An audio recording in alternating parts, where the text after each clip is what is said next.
Bori, a small boy, lived in a village by the river where poverty was threatening. Despite his father's best efforts, he remained weak and small because of his nature. He felt like an outcast in the village where he was labeled a burden by the villagers because of his size and weakness. They mocked him, calling him worthless and claiming he never achieved anything. He always heard these cruel things since he could understand. However, the reasons behind this were because Borid differed significantly from the village. Actually, he was the one who helped his father to be a bit wealthier than most villagers. Borid was an inventor who created stuff for his father to do the farming much faster and easier. Of course, he couldn't get along with other kids too because he was too different, not only in size but also intelligence. Another major reason could be the village's awful tradition that occurred every 10 years. They believed that there was a monster in the river that caused the floods that destroyed their crops and homes. The monster's hunger could be only satisfied by offering a human sacrifice to the river. They called it the offering of the unknown. Therefore, the reason for hating Bori was the best choice for the villagers. Unfortunately, the year of choosing this sacrifice was this year's, and everyone pointed to Bori. The villagers decided that he was the most worthless person in the village and that he deserved to die. Bori's father was against this, and he declared that his son was a genius, so no one must say trash like this. He continued, "It's just plotting. Why everyone was so sure about its cause?" One villager replied, "At least the flood was much less destructive, as our ancestor told us." Bori's father screamed, "Why does everyone blindly believe in our ancestors and not prepare ourselves to face the flood? It's time we must work together." No one understood that, but what they did was to tie him up. Then they forcibly dragged Bori to the riverbank and tied him to a raft and pushed him into the water. Bori's father tried to stop them, but he was too weak and outnumbered. He could only watch as his son drifted away, crying helplessly. Bori was terrified, but at the same time he felt at least he could meet the monster.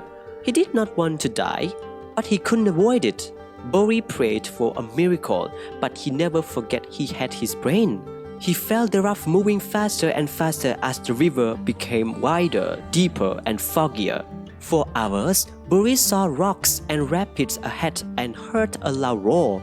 He noticed that he was approaching a waterfall. He quickly untied himself and tied the rope strongly on the raft to hold. He took a deep breath and held the rope to the raft. Then he climbed the board and pushed off from the shore.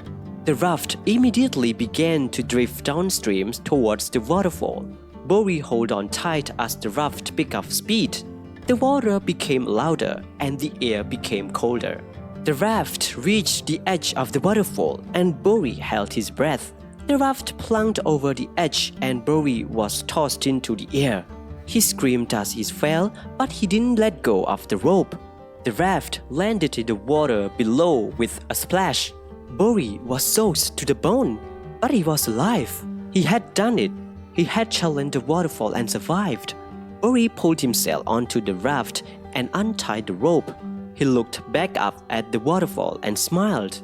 He had conquered it. Bori then paddled the raft back to the shore, feeling a sense of accomplishment and pride. He had challenged himself and he had succeeded. He knew that he would never forget this experience. Now Bori looked around and saw that he was in a different place. The river was calm and clear and there were trees and flowers on both sides. He smelled something sweet and fresh in the air. Bori heard birds singing and animals rustling in the bushes. He felt a warm sun on his face. He wondered where he was because he had never seen such a beautiful place before. He thought maybe he had died and gone to heaven. But then he remembered the monster. He wondered if it was around here. So he couldn't be fooled by this beauty. Bori decided to get off the raft and explore the place, so he jumped into the water. It was shallow and gentle, and he could walk easily on the riverbed. He reached the shore and dried himself with some leaves. Bori noticed the path leading into the forest. He followed it hoping to find some food or shelter. He was hungry and tired, and he did not know how long he had been on the river.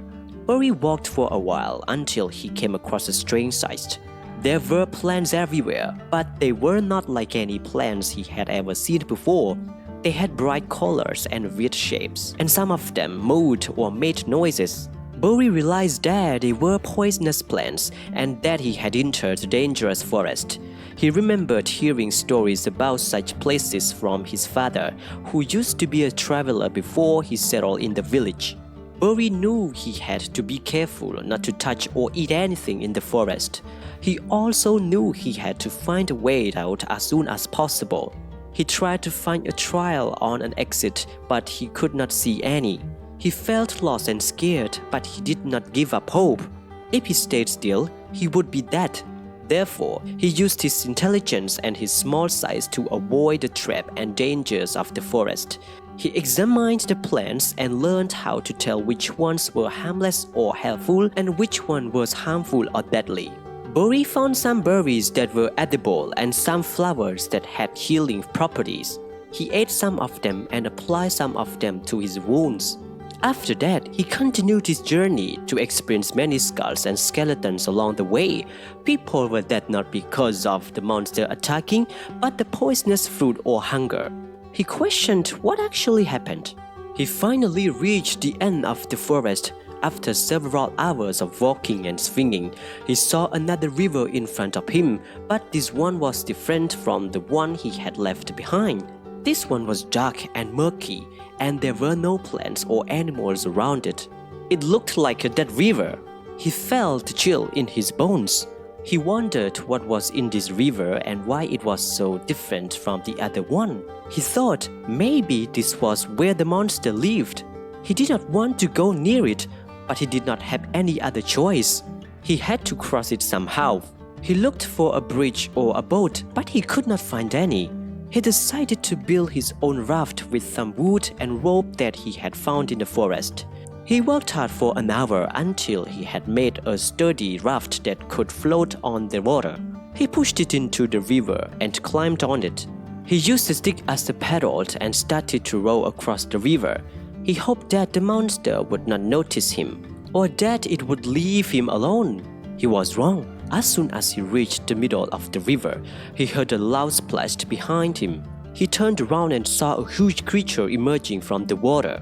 It had scales and spikes, claws and teeth. It had eyes that glowed red, and a mouth that drooled green. It looked like a dragon, but worse, it was the monster. It roared at him. Bori was terrified. He did not know what to do. He tried to paddle faster, but it was too late. The monster was too fast and too strong. It grabbed his raft with its claws and tore it apart. It threw Bori into the air and caught him with its mouth. Bori screamed and thought he was going to die. But then something strange happened. The monster did not bite him or swallow him. Instead, it licked him gently and smiled at him. It made a soft noise like a purr or a coo. It looked like it was happy to see him. Bori was confused. He did not understand what was going on. He wondered if the monster was playing with him or if it had a change of heart. He decided to take a chance and talk to the monster. He said, "Hello, I'm Bori. Who are you?" The monster looked surprised and then pleased. It said, "Hello, Bori. I'm Rani. I'm glad you're here." Bori was shocked. He did not expect the monster to speak or to have a name. He asked, "You're glad I'm here? Why?" Rani said, "Because you're the first person who ever talked to me. Everyone else just screams or run away from me to be eaten by other vicious animals. Yet I don't eat meat. They think I'm evil and ugly. They hate me." Bori felt sorry for Rani. He realized that she was lonely and misunderstood. He said, "I don't hate you, but why do people come here?" Rani smiled again and said, "I don't know, but my mom told me that people come here for treasure." "Where are your mom and dad?" Bori asked. "Oh, I don't have a dad. We can't have a baby ourselves. My mom died because she was sick," Rani explained. "Oh, about people coming here. My mom told me they were here for treasure." Bori asked, "What treasure?" Rani led him to the mythical place full of gold. He was surprised to see why people come here. He then asked about the flood. Rani explained the flood caused by the nature phenomenon, and she couldn't explain too. Bori concluded that his villagers didn't learn about the truth but believed their incompetent ancestors who didn't bother to uncover the truth. Rani asked Bori if he wanted some treasure, so he smiled. Then he asked Rani to help him back to his village. She cheerfully helped him to the waterfall where he fell, and Rani couldn't climb since she was strong only in the water. Before parting, Rani told Bori about a secret portal her mother told her. Since it was the source of her species, she inquired if Bori cared to help her. Bori replied he would come back when he solved the problems in his village. After climbing the waterfall, he noticed that the waterfall flowing way was small. That might cause low water flow. That's why his village experienced flooding. Then Bori built a new raft and continued his journey back to his village where his father was waiting for him. All villagers were surprised to see Bori back. They called him a hero, but Bori lied to them. He didn't meet the monster but the god. He continued that the god commanded him to help with the flood. To prevent the waterfall from overflowing during heavy rainfall, they need to expand the water flowway. Everyone believed him and expanded the waterway successfully. There was no flooding during the 10th years, so the villagers were thrilled and thankful to Bori. At the same time, they felt sorry for their action too. Bori said if they didn't force him, he wouldn't experience such things. So this is the end of our story. And don't forget to subscribe to get more exciting video next time.